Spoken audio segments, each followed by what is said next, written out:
Okay, so maybe I will start Dhamma talk by this traditional chanting, just by myself. It's just like, yeah, it's a kind of formal way to start Dhamma talk. In Thai tradition, I think it's quite nice. Namo tassa bhagavato arahato samma sambuddhassa. Namo tassa bhagavato arahato samma sambuddhassa.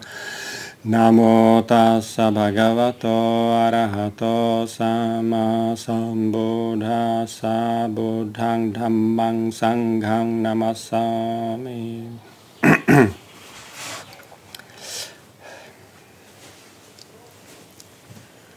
So I thought I would talk about 5 faculties because I consider it the central teaching when it comes to this 3rd pillar of Dhamma practice, which is bhavana, cultivation. I think you probably have heard almost everything which I am going to say already, so it will be for many of you repetition, but as I already mentioned, repeating some things is useful because it takes some time before some important points and teachings sink into the mind, and before the mind actually gets it on deeper level. On intellectual level it may be already there, but the question is whether the mind is actually doing it while meditating. Sometimes the mind is doing different things than you intend. So it will be a little bit of repetition, but usually it's kind of variation of the same themes, and from time to time some new perspectives find their way in the talk. So we will see.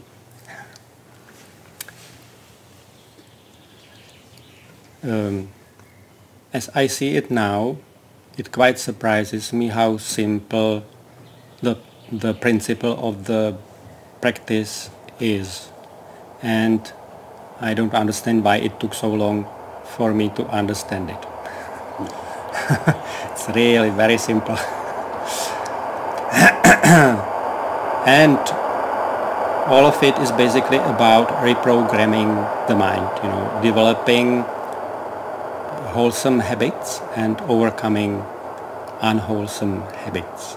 It's very similar to, as I probably mentioned before, for instance, to when you are trying to learn playing musical instrument or maybe playing tennis. You start as beginner, so at first you are making mistakes and you are shooting balls all over the place, but gradually you are developing various skills. You need to work on your fitness and develop or strengthen certain muscles around the body, and also developing skills, body memory, and also how the mind reacts in different situations, and how one responds to opponent on the other side of the court. And so it's many things which you need to keep working on and developing gradually, and with the passage of time, with the right training, you may become second Iga Swiatek or someone like that. Similarly with learning to play musical instrument, at first when you start playing violin it sounds terrible, but with the passage of time, with the right training and with right teacher is really important, eventually you may become a master player and worthy of performance on a stage. So very similarly in meditation we are developing certain qualities of the mind, which I like to picture as kind of mental muscles, strengthening them, and at the same time we are trying to weaken and overcome eventually and maybe uproot some unwholesome ways of responding, unwholesome qualities of the mind, and unskillful patterns of experiencing, unskillful ways how the mind responds to certain situations. And it's kind of complex training, but I think principle is very simple. It's like this: reprogramming the mind, overcoming some conditioned reflexes. You know, in psychology we have lots of conditioned reflexes, which means the way our mind and body responds to certain situations, and those reflexes were there even from past lives. You know, so it's, you can in psychology it's very well known the fact that to create new conditioned reflex is quite easy. It usually like 100 repetitions are enough, but then to overcome this conditioned reflex, it's extremely difficult. Even 1,000 repetitions, you know, like how is it called? Stimulus and reaction. You know, so stimulus creates certain reaction, but then to remove this reaction when the stimulus is present is very difficult. So similarly in meditation we are basically sometimes working on these kind of conditioned reflexes and weakening them and hopefully overcoming them altogether.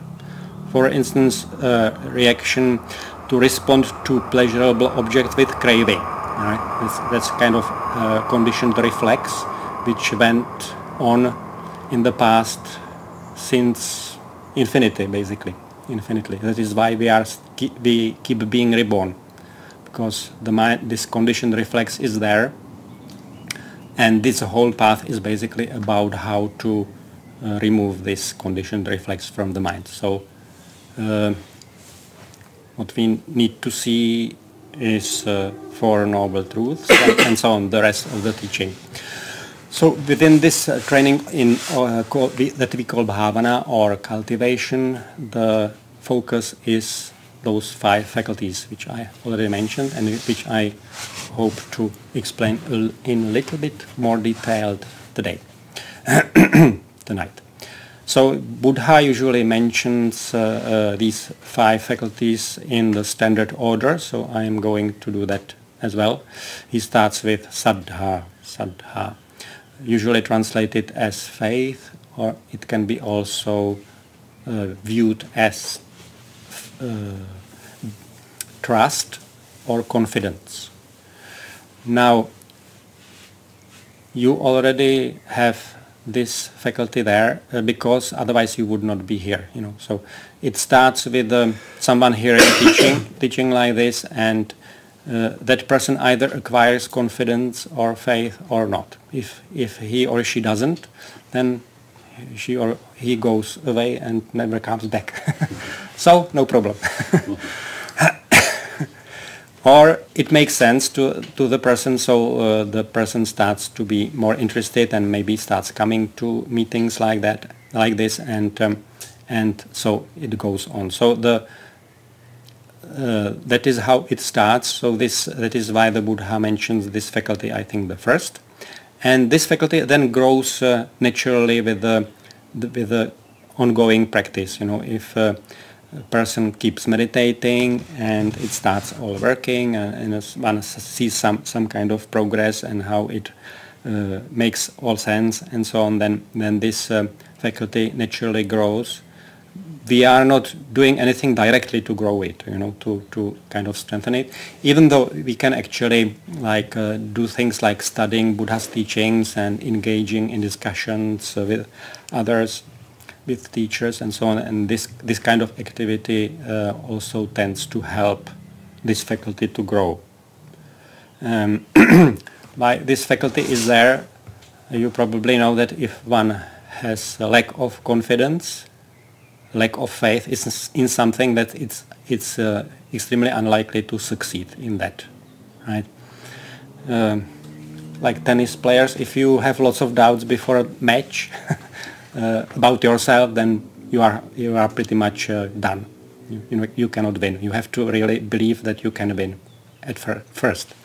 So this faculty is important in any field if you want to achieve anything. So of course in meditation as well. And also opposite of confidence or saddha, faith or trust is doubt, doubtfulness, especially skeptical doubt. So again, that weakens one's effort in meditation, and if it's this is one of the 5 hindrances which is kind of opposite of this quality, and I'm going to talk about 5 opposing states probably tomorrow. So we have this faculty of faith, and then we start doubting ourselves or doubting Buddha's teachings or anything, then we can see the opposite of it. So then we know that this faculty is lacking, so we need to do something about it, something that could support our faith. And it's not easy to overcome doubtfulness, which means weakness of faith on one's own. It's really important to be associated with the people who do have faith. That is kind of essential for the case that our mind is plagued by doubtfulness. So saddha, Pali, in Pali term, I recommend to become familiar with these terms and pretty much use them rather than translations because of the potential of English or Polish or Czech, whatever translation to mislead slightly. But anyway, this faculty should be quite easy to understand. So saddha, faith has a little bit too much religious, flavor in English. I don't know what kind of word you use in Polish. But faith. We like to say that it should not be blind faith. In the Dhamma, in Buddha's teachings, we encourage like inquiry and questioning and investigation and so on, which is not really always followed in traditional Theravada countries. For instance, in Burma, my experience is they never question anything. They believe 100%. It's kind of blind faith in commentaries, Sometimes what they believe in is quite funny. Anyway, so faith English translation is maybe a little bit misleading. That is why I prefer confidence in English, but it's also not. It doesn't capture all of it, So maybe trust. Trust is also quite good.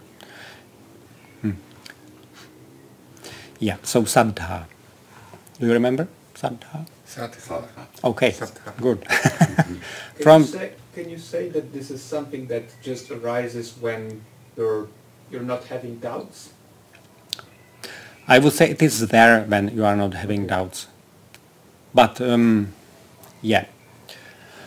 Well, when you notice that you have doubts, this tells you that this faculty is lacking, But yeah, maybe it is there also. It's possible to notice it in the background with some experience that it is there. Conviction is also a good word. Conviction, conviction, confidence, firmness. I don't know. Trust. Trust, yeah. Yeah, many different or few English words can be associated with it, and saddha Pali basically should cover all of them. Saddha.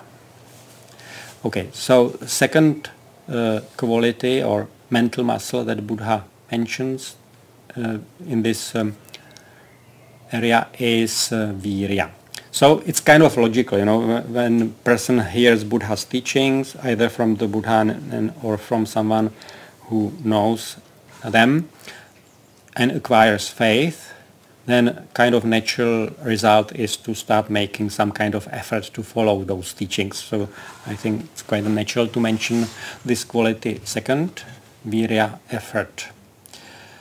Now, this is very complex theme, what kind of effort one needs to be making. In later stages, when one becomes becomes emphasizing samatha and development of samadhi, then this quality takes form of more like energy, mental energy.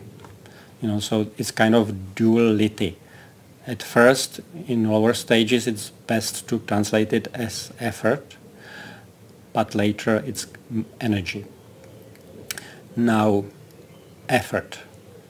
There are a few teachings in the suttas where Buddha talks about effort in different contexts. It's not always same as within the context of 5 faculties, like 4 right kinds of striving. But as for the bhavana and cultivation, when we do formal meditation, what kind of effort one needs to be making? Nobody has ever told me any detail about it, So when you don't hear any detailed instruction, you simply let your mind do it, and you don't know how. So if a person or meditator practiced enough of these other pillars of the Dhamma practice, like giving and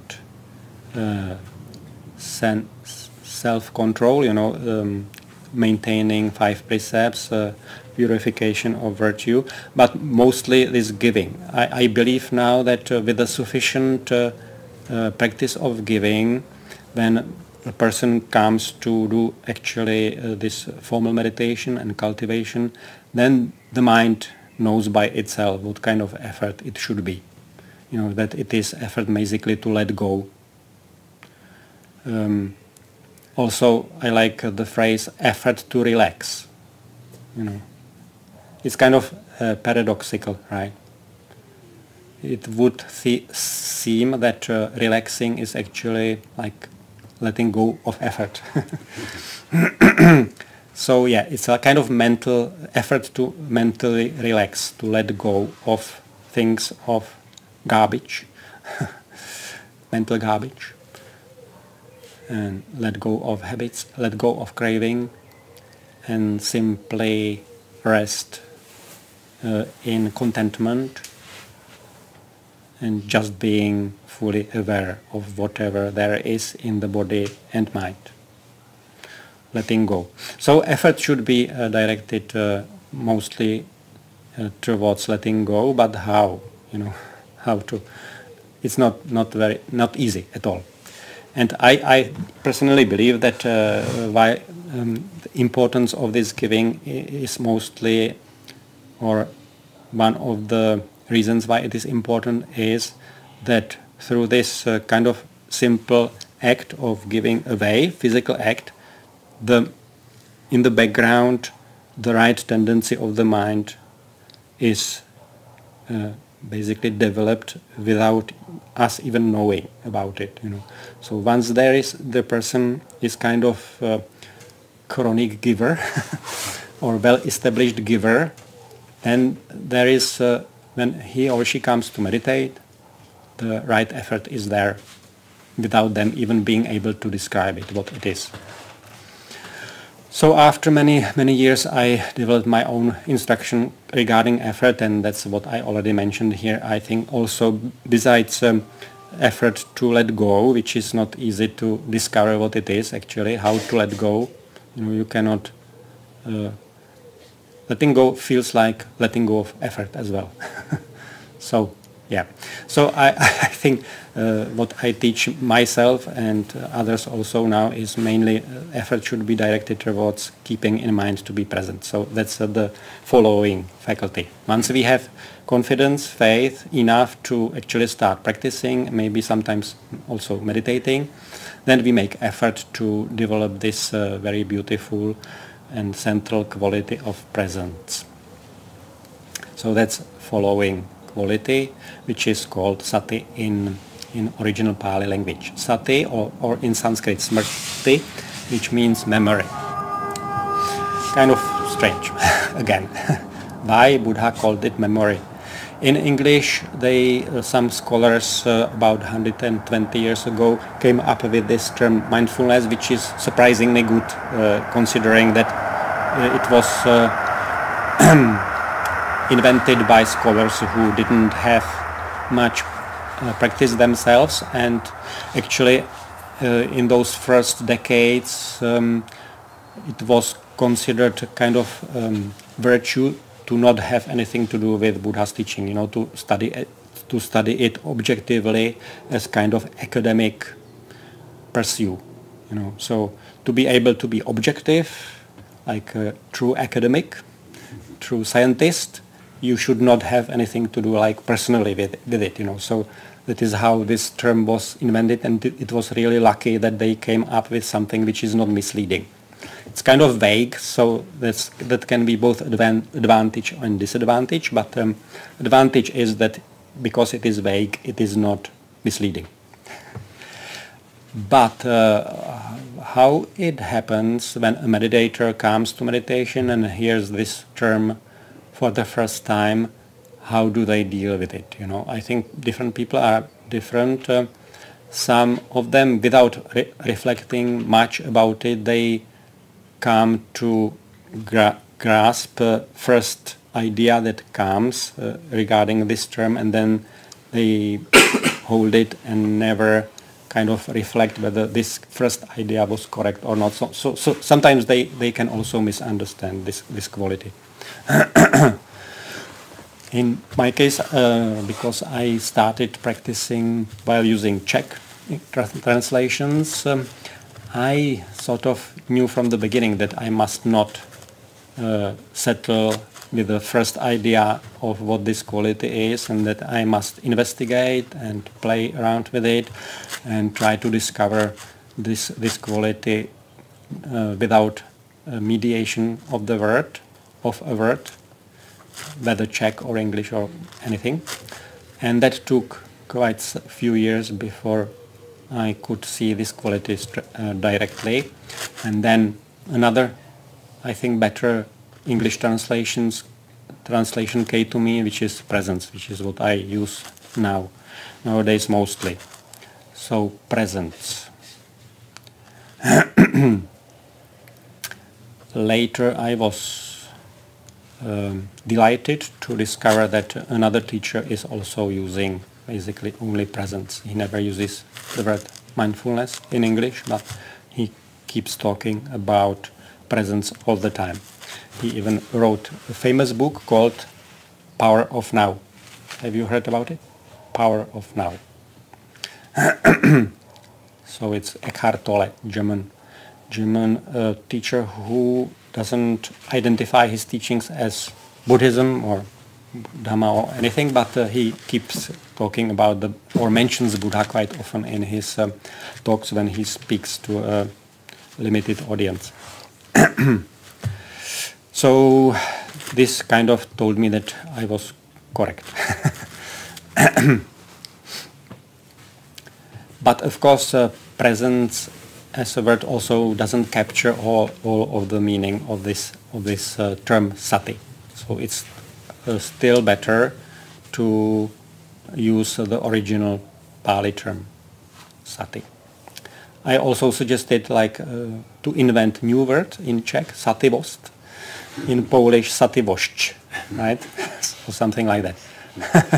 It could be, you know, sometimes you have to create new word for new things, you know. But sati is also okay.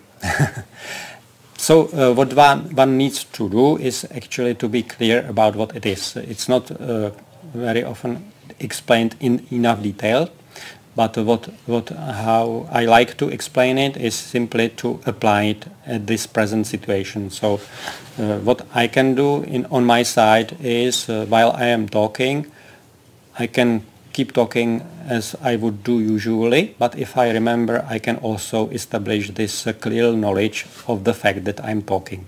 You know. So it's possible to keep talking while being fully aware of it. On your side, you can just listen and understand and agree or disagree with it. But if you remember, if your mind remembers, you can also maintain this additional extra quality of clearly knowing that you are listening. So this little subtle additional quality of that you add to it is what is called sati in Pali.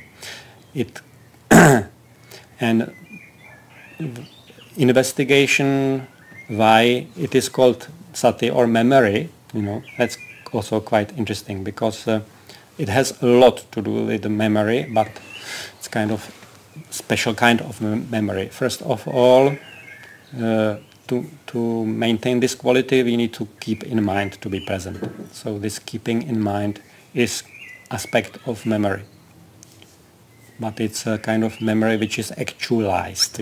Normally we associate memory with committing something to memory, and then you can remember it or recall it when you need it, right? But it's not in the mind all the time.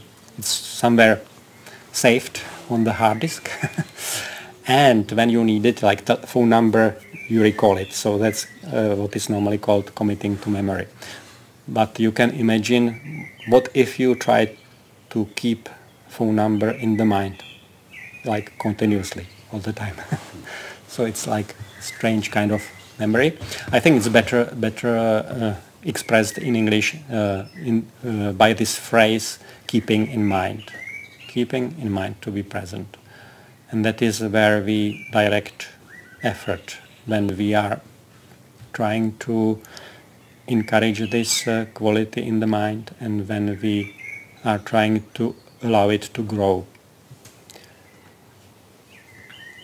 It's kind of like adding additional dimension into consciousness. There is a normal awareness, consciousness, knowing of something, and that is there automatically when you wake up in the morning. This awareness is there, but awareness of that awareness, that's this extra dimension added to, that is possible to add to consciousness, that is called sati. Also, the simile I developed is like imagining the two-dimensional image on the wall, and then adding this extra dimension like space into it, like two-dimensional photograph, and suddenly it changes into three-dimensional image. So everything basically remains same, like shapes, colors, lights, same, but suddenly it has also depth. Right? So this kind of subtle change to consciousness is, this extra dimension is what is called, as I understand it, what is called sati. And when you look at this quality in more detail, you can kind of understand why it is so important and why it is necessary if you intend to discover what this mind and this consciousness is, and what the life is, and how suffering arises, and how it can be brought to end. Because it's like consciousness looking at itself all the time and investigating itself, basically. And that's what is needed. Otherwise you cannot know what this life is about. This is where Western philosophy is severely mistaken, because it's not possible to understand life and existence and whatever through thinking, through manipulating concepts in one's head. And anybody can think anything they like. That is why there is so many kinds of philosophy, and every philosopher says something different, and nobody can prove anything. So anybody can think anything they like. So the only way really to understand life, purpose, problem of existence is basically by observing it. And that's not easy. So sati this extra dimension within awareness, which is looking at itself, is very tricky quality which takes time to develop, because it's not automatic and it requires this kind of sophisticated, tricky kind of effort. So, sati. And so there is this natural progression. Saddha, faith, confidence, then naturally one tries to follow the path, makes effort to establish and maintain presence, sati. And when at the right time, when the foundation of the presence is strong enough, if it goes as it should, naturally, then it comes to the point when meditator is ready to develop stillness or samadhi. Samadhi in Pali usually translated as concentration, and I am in agreement with Ajahn Brahm, who prefers to call it stillness. I am adding stillness of attention.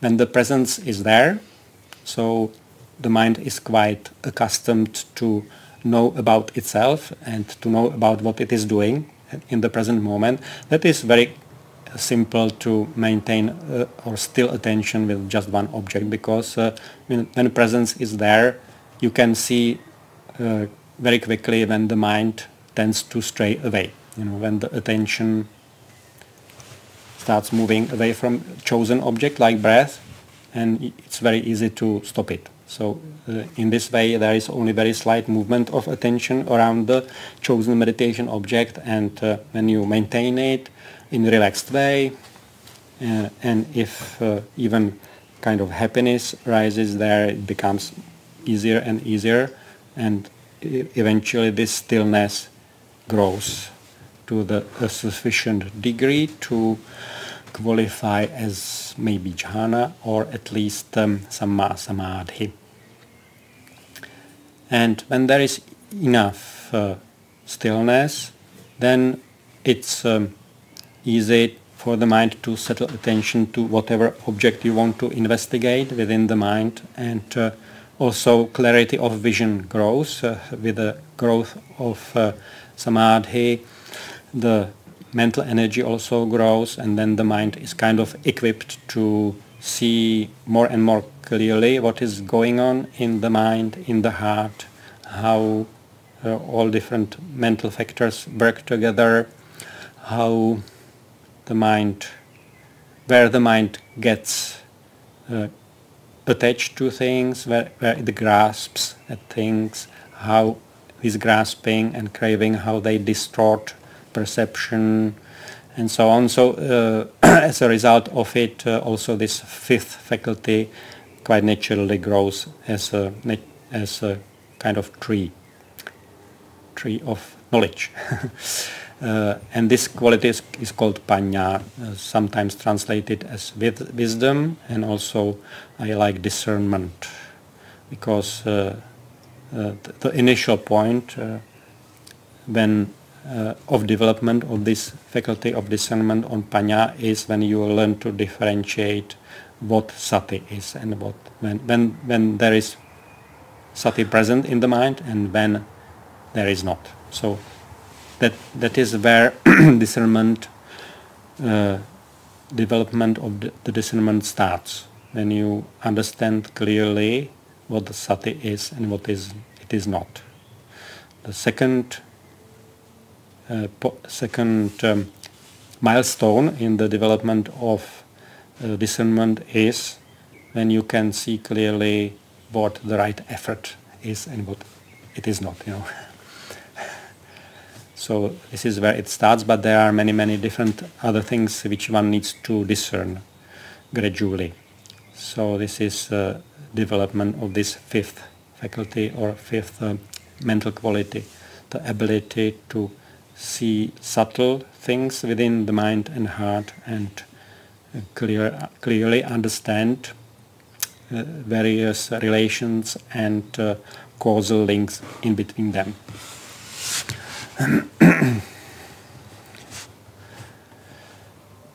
So when it comes to actual cultivation, what we need to really focus on is this quality of presence, and we can do that at any time.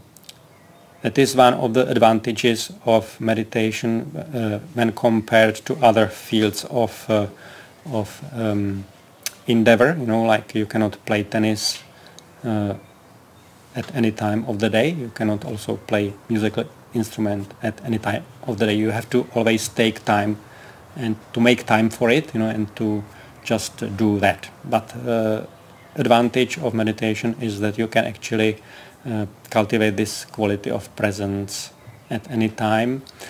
And what is also useful to realize that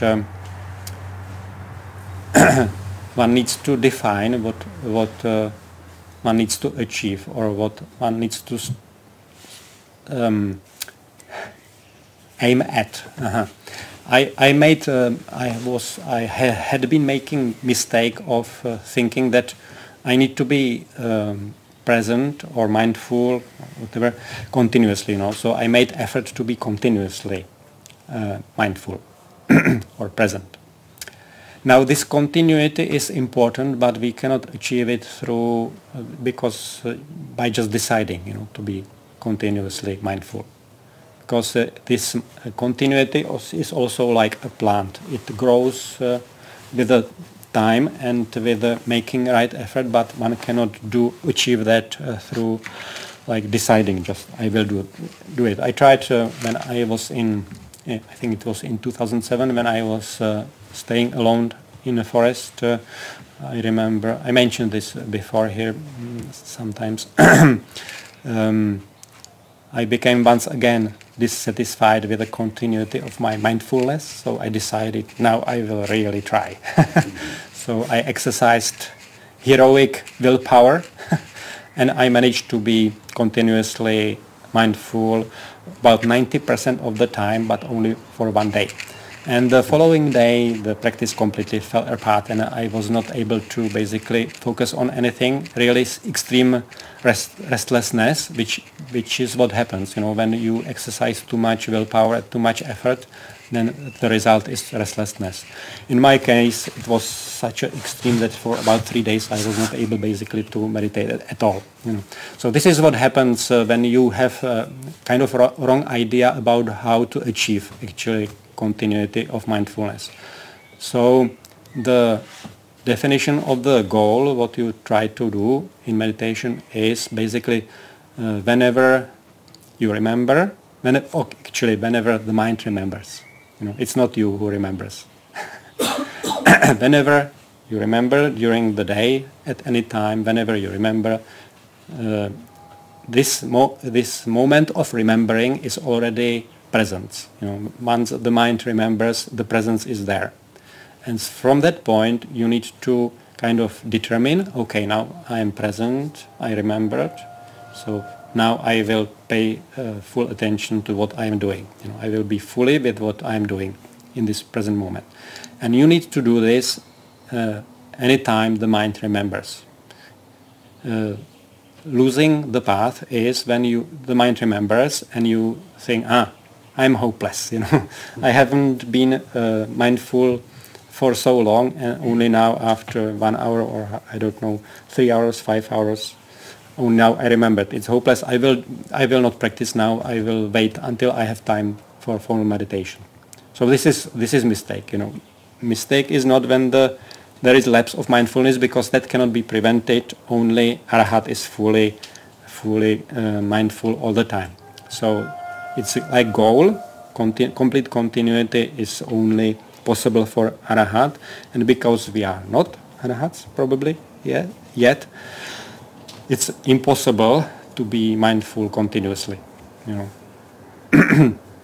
So the only thing we can do is to define this kind of goal, that whenever the mind remembers, we always take the practice of presence up again, even if it happens 1,000,000 times a day.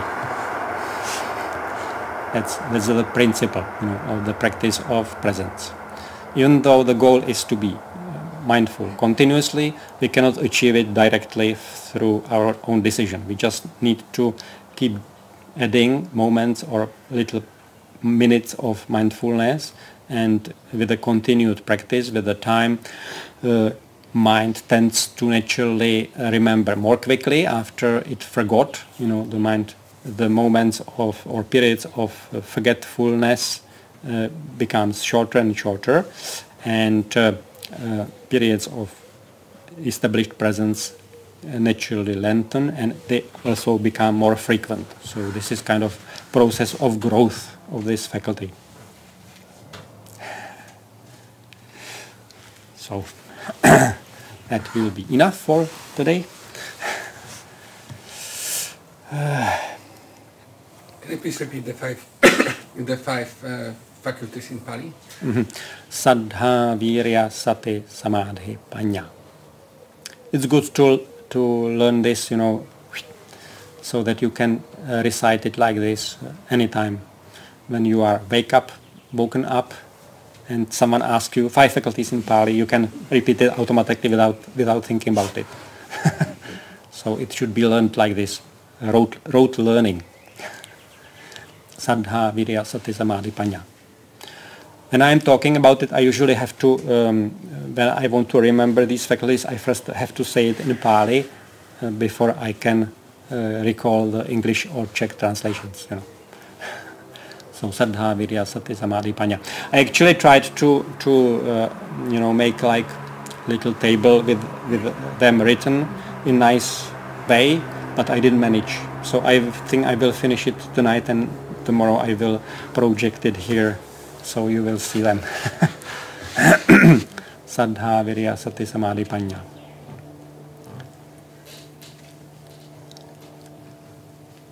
Are these faculties continuously growing? So let's say you develop some trust, effort, presence, stillness, and then you gain some wisdom. You are able to discern some mental and physical faculties, and therefore overcome some hindrances, etc.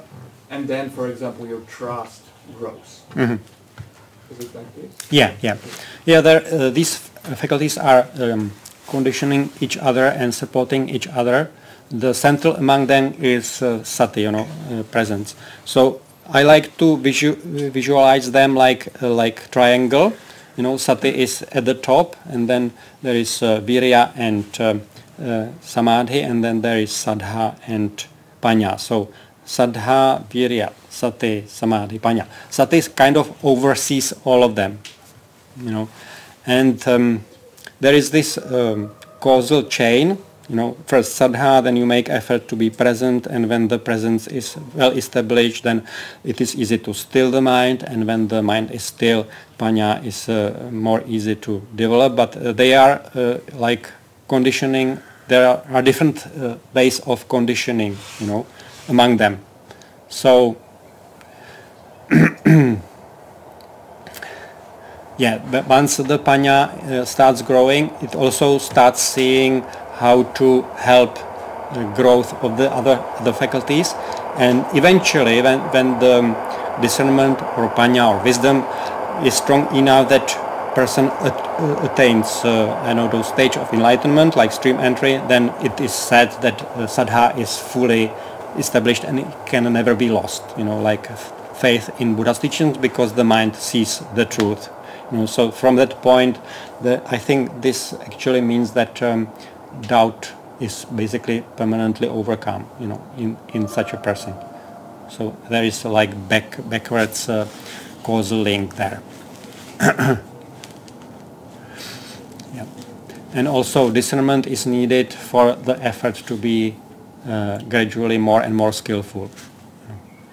So that's and samadhi helps more concentrated mind, more still attention can discern better, and also discernment helps to develop higher stages of stillness and concentration then. So can you say that samadhi is more samatha? I don't Yeah. know how to pronounce it. Samatha meditation, and then wisdom is the insight. Vipassana, that is how it is usually taught. Yeah. It's the word samatha vipassana is not mentioned in suttas very often. You know, it's kind of a contemporary movement. I think it's mostly correct, but it's not central teaching in the suttas, samatha vipassana, like dichotomy. Can I say that panya is something that allows you to look at your mind and see in higher resolution? Yes. Yeah. Yeah, growth of panya, discernment, means that you are seeing more and more subtle things in the mind. You know, sometimes very subtle movements, and that's necessary to understand. How, for instance, seeing the sense of self arising in the mind. You know, that's something which is kind of important, but not easy to see. First, there is no sense of self, and then it arises there. How it happens. Can you tell a bit more about the progress of panya? As I've heard this external knowledge, internal intellectual knowledge, and the knowledge that comes from practice. Like Simtamara panya, Samadhi and Bhavana panya. And Bhavana panya probably. Jak bhavana panya, you say? Yeah. We will see. I have one thing that I could discuss because I just have doubts about this presence translation because as I understand my sati is exactly just this keeping in mind because as I understand teachings of the Buddha, there are these 4 satipatthanas: body, feelings, mind, and mind objects or processes in the mind. And as I understand it, the Buddha just satipatthana is like establishment of mindfulness, which is like establishment of keeping in mind. And for example, at some point in practice you keep in mind your position of the body. For some part of practice you keep in mind the parts of the body to contemplate asubha and stuff like that. Some you contemplate Vedanas, okay, pleasant, unpleasant, neutral.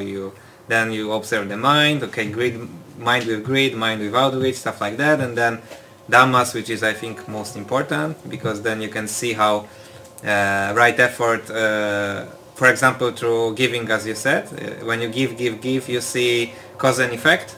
So you see the Dhammas, the objects of mind, the workings of principles, how the mind operates. And I think this is how the Buddha intended to use it, like it's like more natural, that you just observe cause and effect in various aspects of reality, and you see law of karma, right effort. That's why when we are talking, when we are eating, like you said that right effort is for the sake of sati, and I said sati is for the sake of right effort. So this is the difference. And what I think, my doubt is that you could get this presence from, because it sounds very Mahasi to me, this noting, like, okay, I note what I'm doing, intention, walking, and I just don't see it in the suttas anywhere, like, so it sounds to me like this Mahasi style, a little bit like diluted, because they are extreme in that way, that they slow down everything and just, you know, being like constantly mindful of all processes in the mind as they come on this minute, like Abhidhamma level, you know, momentary observation. I see. But what I feel like Ajahn Brahm and Ajahn Sona teachers, they say that it's not like it is momentary, but more like natural flow, and that's why I have like doubts, because I feel, for example, when I take a walk and I start, you know, seeing like, okay, and now I'm listening, now I'm seeing, now I'm walking, and it feels like as this artificial layer of experience that is not really neither like what the Buddha was, I think, meaning through like this sati, to just, you know, keeping in mind certain aspects. And I feel like because I told you once that after Goenka I felt like I had only more and more suffering, because they also like keeps banging like this one instruction: mindfulness of the body and equanimity, mindfulness on the body and equanimity. And I have the same fear here, that if I just keep present, that it is similar, this extreme of like this Mahasi style, that just note. No, Ajahn Brahm also has a first stage in his teaching, development of samadhi, first stage is present moment awareness. Yes. Yeah, so that's it, that's presence. Yes. So it's Ajahn Brahm also. Okay, but he doesn't say like to note like all these minute I'm also details not in the saying mind. that you should note. Okay. So, so maybe this walking meditation instruction confused me a little bit. Huh? This walking meditation instruction might confuse me because... No, I have to instruct it somehow, right? Yeah, I have to verbalize what I'm doing. Yes. So that's what I was doing. But I'm not saying that you should make mental notes. But anyway, Mahasi is correct in some ways, you know.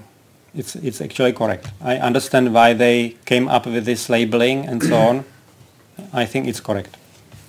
But doesn't like Ajahn Chah taught that you only like mindfulness of the sensations of the feet and no noting of this intention, turning around? Because it sounds like specifically Mahasi. I don't know.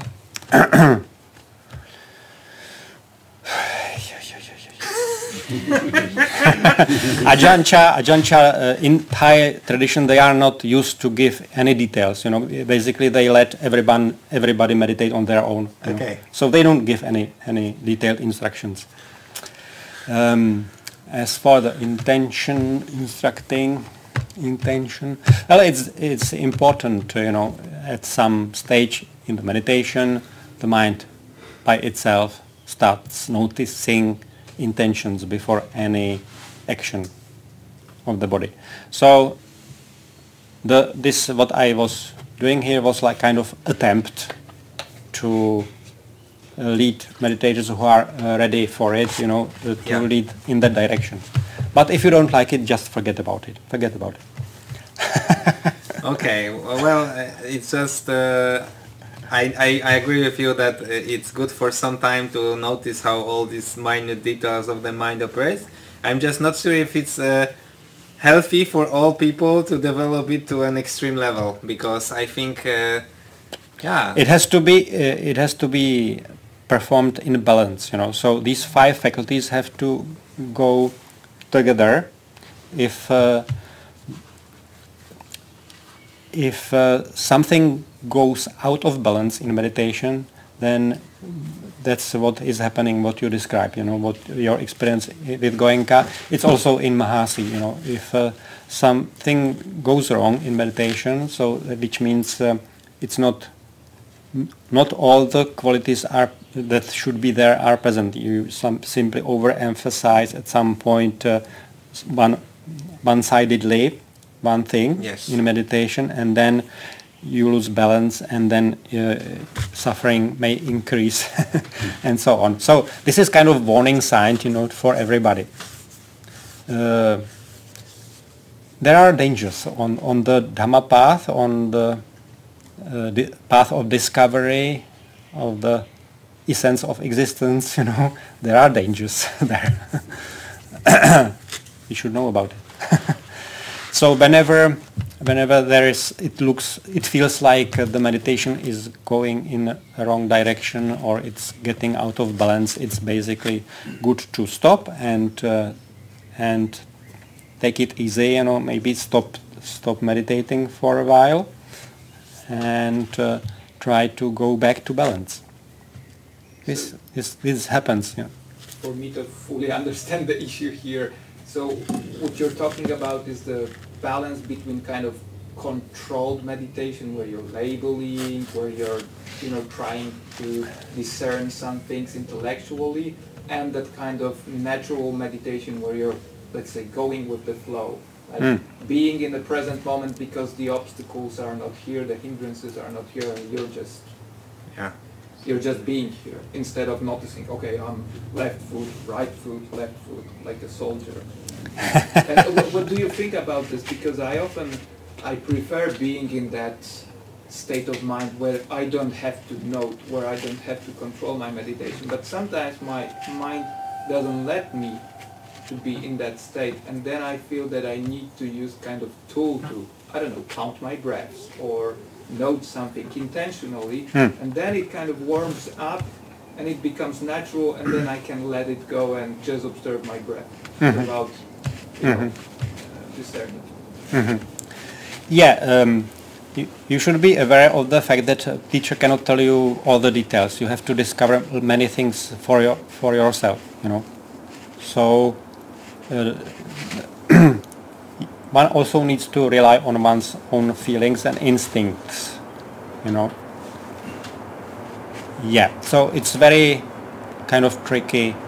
Meditation by itself is very tricky, and it's even more tricky to teach it to others, you know. So I sometimes, most difficult thing is to know what to say and also what not to say, you know? Because sometimes it's much better to let meditators to discover some things for themselves without telling them, you know.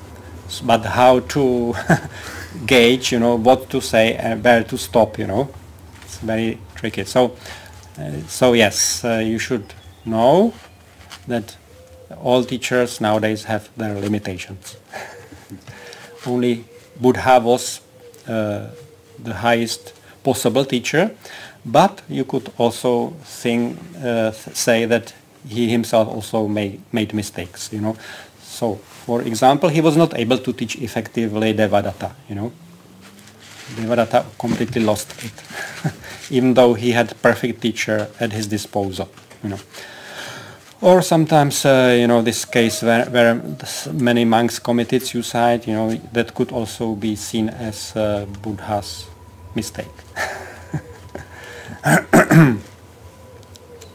You speak about balancing aspects, and as I've observed, for example, Saddha and Panya balance each other. Like too much Saddha then results in being lost and not seeing that. Too much Panya results in, for example, reading too much different books by different authors, results in doubt in practice. Too much sati results in restlessness, whereas too much virya. Too much virya, yeah. Oh yeah, that was what I was aiming at. I believe like sati and samadhi balance each other, whereas what does balance virya?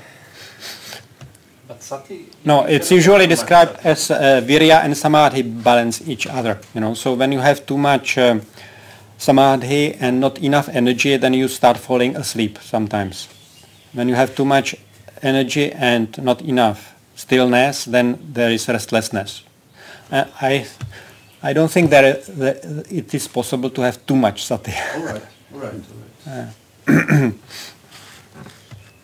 Sati is like at the top, you know, so it's kind of overseeing all the other faculties and seeing when one of them goes out of balance and so on. So it has a bit different quality in that. It has a bit different quality in that fight. Yeah, all these qualities are different. You know. Can you have too much panya? Can you have too much panya? Yeah, it depends on how you understand this word, but it is usually explained that if you have too much panya, you become too intellectual, too rationalizing, you know, and too clever. One more thing I have, like, is this meta-awareness that you describe. For example, you know that you are talking, you know that you are listening to the talk. Okay, let's give this tennis, you know, the tennis player. If he was like meta-aware of that he's playing, would you think he would be so effective in...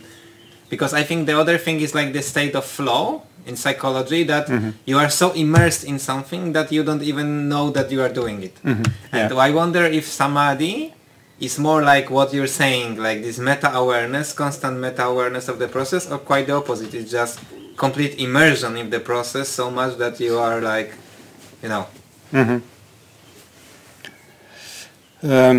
As for the performance in sports, there is one trick there where to place awareness, where to place the sati. You know, in the sport, I read somewhere that that it's actually not good idea to be aware of how you are doing things. You need to be more projecting towards the goal. Yes. You know?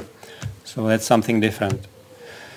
In meditation, No, I think what I said about being aware of talking while talking is sati, is not samadhi. Samadhi is stillness. It's quite simple. But anyway, if you have doubts about all of this, just investigate for yourself, discover for yourself. Yeah.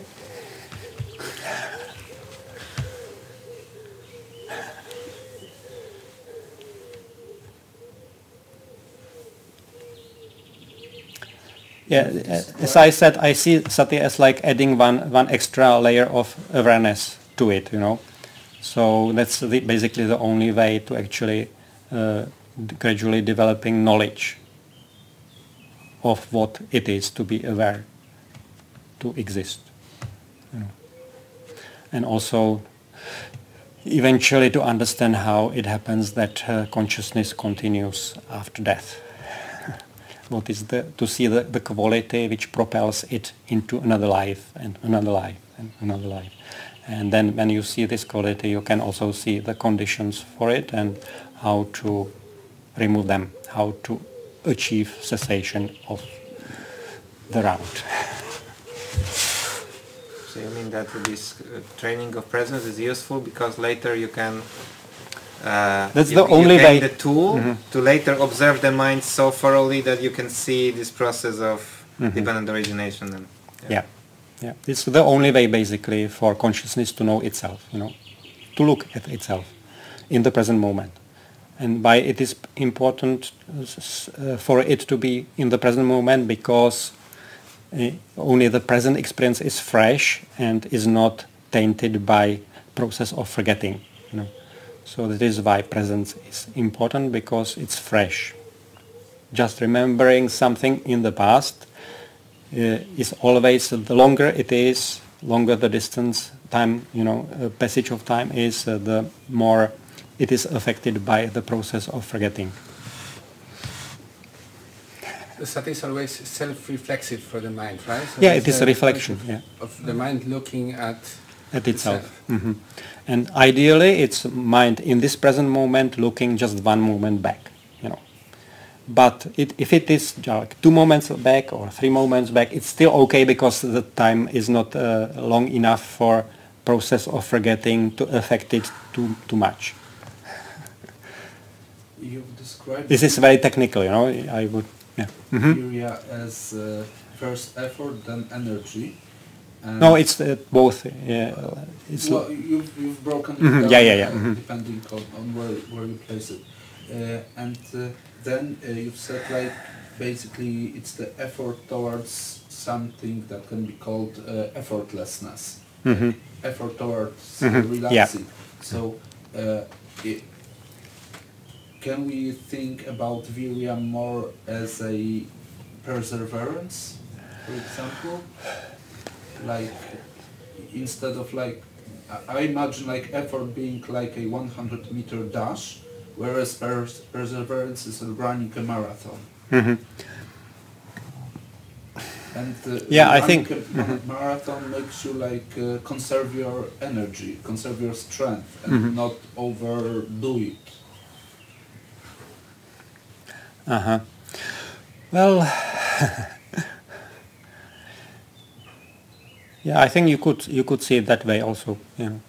It's kind of always it should be kept flexible. Understanding of these terms should be kept flexible, and in different contexts, different situations, it can take up different nuance. So it can be perseverance as well. Perseverance is indispensable on the path of the Dhamma, because enlightenment doesn't happen instantly. It's a result of long journey. We have already traveled some distance probably in the past, basically everybody. Nobody starts from zero, but we don't know how much. So as the Chinese proverb goes, the journey of 1,000 miles starts with one step. So we need to keep doing this one step. And it appears almost like impossible task, sometimes. And the only, for me, the most effective motivation factor for this perseverance is basically reflection on death, which I was doing already at the age of 11. So something in the mind from the past, I think, was already there. So yeah, death is keeping me in ropes and on the path. You mentioned that with sati we can look at at the previous moment or some moments before that. So is sati able to see sati? Mm-hmm. And so I had this issue when I started doing walking meditation, not right now, but previously, is mm-hmm. that I would say the noting and so on, and then we say, oh, I was noting that I was noting, mm-hmm. and so on, right? And that was very distracting. Yeah. Yeah, this is happening. It is sati also, and I think it's not really a big problem. Eventually, the mind lets it go and goes back to kind of more natural, just one reflection. Yeah, so I just said, okay, so this is like a separate thread. I don't need to note when I'm noting, because otherwise it was becoming. Yeah. If it happens, it's okay. It's kind of interesting, little knot there, but it's not a problem. It's also sati. Yeah. Sati of the sati. Mm-hmm. I think even Mahasi said explicitly not to noting, because No, he wrote in this book that some meditators do this kind of tertiary reflecting about reflecting, but that it's not necessary.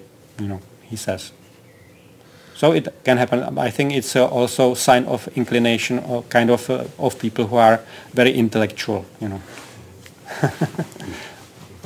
Sometimes overdoing things. But I think it's not problem. It's a really also part of knowledge, part of coming to know the mind, how it works. But then at some point you probably add one of the 3 characteristics to the sati, right? Mm-hmm. And then, yeah. That's right. Yeah. All of it. I cannot mention everything in one Dhamma talk. Okay, sorry. Yeah. Also, the trick is not to overload people with information. Yeah. Not too much. I think it was already too much now. So I think we can finish for now with the discussion. And now there is until 9 o'clock, or you can either meditate doing sitting meditation or walking meditation, depending on your preference. And then there is mindful laying down and going to sleep. And while you are laying, you can keep, meditating. That's what I do, what I quite like. Meditating while laying down in bed. And then you allow the mind to fall asleep. And what is also recommended before falling asleep, to make determination that you become mindful or present as soon as you wake up in the morning. So that's what I also recommend. Okay. Sadhu, sadhu, sadhu. Any volunteer for tomorrow's? Yes. Who is your volunteer? Sorry, I wanted to ask whether I don't have a clock, but I can if someone were. So you are volunteer for. Well. I can. But like this. You need a click? Sorry. Here. But I need a alarm clock, I guess. Mm-hmm. Yeah. Here is a vibration in the hand. Okay. Yeah, I can try. Okay. Just set it for him. Yeah. Okay. So you will be ringing tomorrow, right? Right. And okay. So he's volunteer. Okay. So good night.